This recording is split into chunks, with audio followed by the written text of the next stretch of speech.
Have you ever pondered on the frequency of your tithing practice? Is it weekly, monthly, or annually? Delving into the sacred and ancient practice of tithing, we can find guidance in the Bible.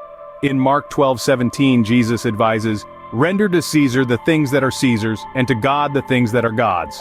Drawing from this wisdom, if you pay your income taxes weekly, then it would follow to pay your tithe weekly as well.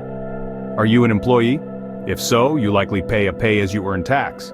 If you earn a weekly wage, consider paying your tithe weekly. If you earn a monthly wage, then monthly tithing could be your rhythm. Business owners typically pay income tax yearly. In this case, a yearly tithe may seem appropriate. However, understanding the purpose and benefits of tithing might inspire you to tithe weekly, regardless of your tax frequency. Frequent tithing ensures a steady provision in God's house. Imagine paying your tithe only once a year, and the priests and those dependent on it suffer from lack.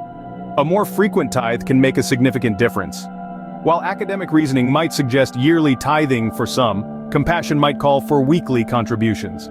The book of Malachi promises that those who prioritize tithing will never run out of cash flow and that their homes will always be provided for. Malachi 3:10 encourages, "Bring ye all the tithes into the storehouse, that there may be meat in mine house, and prove me now herewith, saith the Lord of hosts, if I will not open you the windows of heaven and pour you out a blessing, that there shall not be room enough to receive it." For business owners, paying tithes before taxes can be advantageous. A portion of those tithe payments can be deducted as an expense before your tax percentage is applied. This means you pay lesser taxes. However, frequent tithing isn't a law, but wisdom that opens doors of blessings. As a director of a company, it is your responsibility to minimize your tax obligations. Tithing saves your company about 10% in taxes, but more importantly, it's like a small rent payment for an all-expense-paid mansion you could never have afforded otherwise.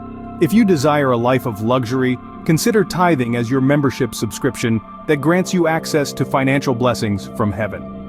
Tithing is not a burden, but a high-yielding investment. It works for both the poor and the rich, as Proverbs 22:2 reminds us, "The rich and poor meet together, the Lord is the maker of them all."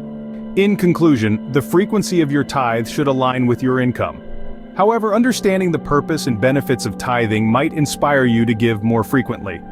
Tithing is not only a spiritual practice, but also a wise financial decision that can yield immeasurable blessings.